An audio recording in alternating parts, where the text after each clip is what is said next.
Rates of teen dating abuse are on the rise, and we want to know why. 17-year-old Leanne admits that her boyfriend Edwin has punched her in the face many times, and he has strangled her until she has blacked out. But she still wants to be with him. Why do you still want to be with him?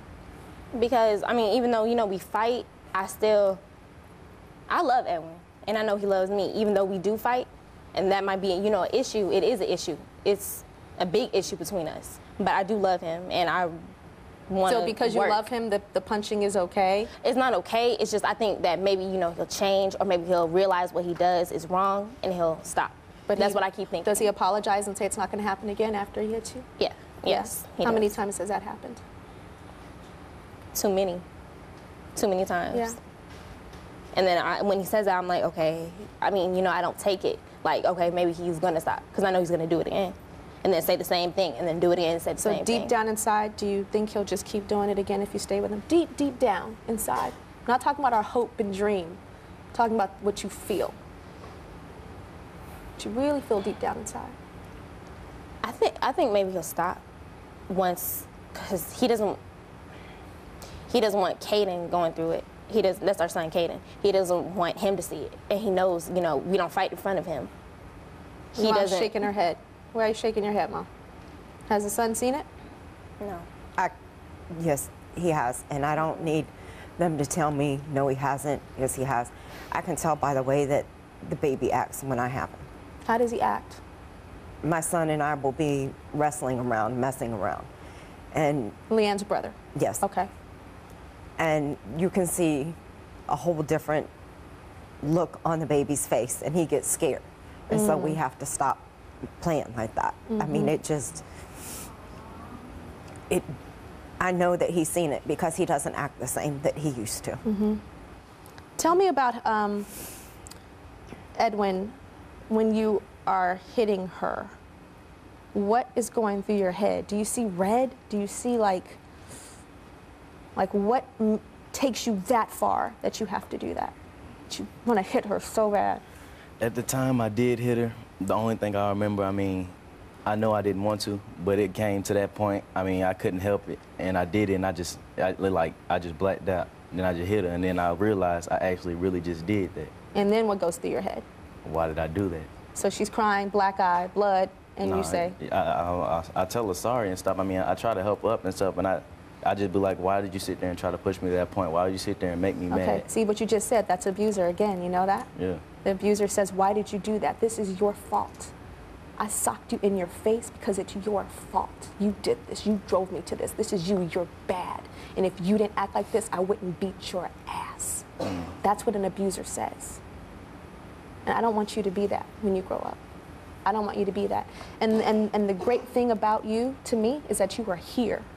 And I think Edwin is here because he doesn't want to be an abuser. Is that why you're here? You want some help? I don't want to be no abuser. Yeah. That's not me. It is you right now. It's not me.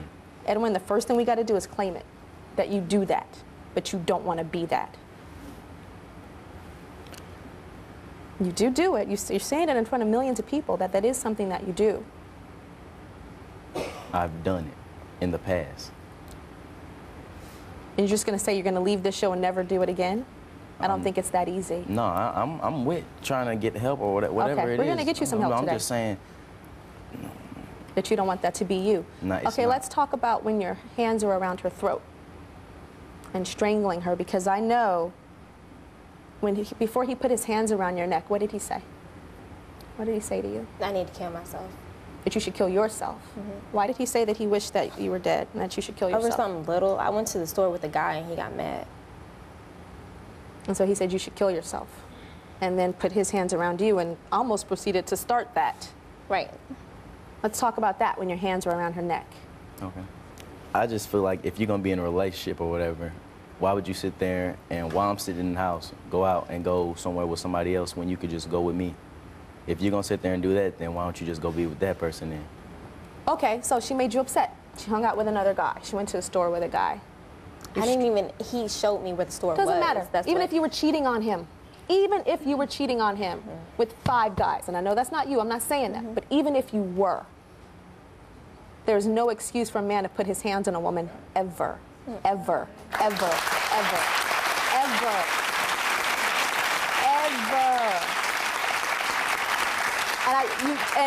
Do you feel disrespected? Is that what it is? Honestly, I don't even remember. So she blacks out and you black out in a different kind of way too, right? We'll be right back. So I've been talking to 17-year-old Leanne and her boyfriend Edwin, who's 18 years old. Edwin has been very abusive to Leanne, and Leanne feels it's her fault in some way also because she hits him as well. And Edwin, I have to just keep telling you how amazing it is for you to be here. And I see you shaking your head, and I know you're like, oh my God, why did I do this? Real talk. Why did I do this? Why did I do this? But Real talk. it is so much easier to be a punk and to be at home and looking at Leanne and totally cursing her out on TV. That's the punk way. No, I don't do that. I know, you're not a punk. No, I'm not. But we don't want you hitting on girls because that's also punk. That's a punk, right? too. That's punk. Yeah, what you just said, the curse word. That's punk, too. Joining us now in the audience is psychotherapist Dr. Robbie Ludwig. Hi, Robbie. Hello. Robbie, I love teen girls, can talk about this kind of stuff all day, but I have no idea what to tell Jennifer, her mother, how to help her daughter get out of an abusive relationship. No idea. What do you say? Yeah. You know, it's a very tough situation for moms, especially with teenage girls, because what we know about teenagers is they're not exactly listening to their mothers. Yeah, they're not. They see mothers as authority figures, and that's quite natural. So what really the experts recommend, and what I would recommend, is to somehow stay connected to your daughter and do something with your daughter that's really a lot of fun for the two of you, so that your daughter can have a place to go that's safe and separate from her relationship with Edwin. Oh, I see. You know what I'm saying? So that, and I don't know what that would be, but you know, moms and daughters have things that they like to do together. Maybe it's related to being a grandmother and you being a mom. Maybe it's related to child rearing, but that you have your own special connection that you maintain on a regular basis. That makes sense, because then she doesn't feel like she has nowhere to go but to the abuse. That's right. And also, if moms can tell their daughters, you know what, I really think you deserve better. You're beautiful, you're smart, you don't need to be in this kind of relationship. You may think it's love, but there's healthy love and there's unhealthy love. Yeah. So I think that that message can also be sent out just as well. because I know a lot of the kids, and even with you, Leanne, you say that, oh, but I love him. But I like that you said there's healthy love and unhealthy love. That's It's still love, it's just unhealthy. That's right. Now, we can't forget Edwin. No, I'm not all right, gonna because forget Edwin wants Edwin. help. You know, it's very interesting when they've done studies on batterers. What they found is that men who batter look to their women to make them feel manly and to feel good and to increase their self-esteem. And so they're very sensitized to anything that they feel is interfering with their sense of manliness. It could be a look, it could be an eyelash out of place, it could be something very slight.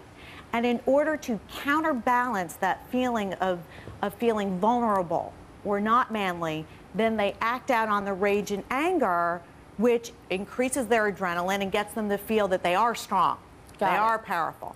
And Edwin also came from a situation where he saw abuse in his house, so he's modeling that. And people can go two ways. If they grow up with an abuser, they can either model that, because if they are the abuser, then they're not the victim. So that's how it goes in their head. Or they can go the opposite route and say, I'm not going to do anything I saw go on in my house. Does that make sense, Edwin? It makes plenty of sense. Makes plenty of sense? Like, it makes you feel like a man to, like, get that power back, to get strong? No, it doesn't make me feel like a man. But you just said it makes sense. That's what she said makes sense, but no. That's what she said. Yeah, I'm not saying that I agree with that, that makes me feel more manly for hitting a woman, because it's not. What does it make you feel? I feel bad when I do it.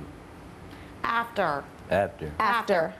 during. While I'm doing it. Yeah, now. no, after. Of course, after. You're a human being that has some heart. That's why you're here today. You have some heart. But she's talking about before, like the act. No, you don't feel no manly or hitting no female. Do you feel in control? Are you aware of what you're feeling? No. Okay, you're not aware of it. No, I mean, when I do it, I mean, I just feel like, it really don't feel like nothing. It's just anger. It's anger. It's out of anger. Okay, so it ain't no manly feeling.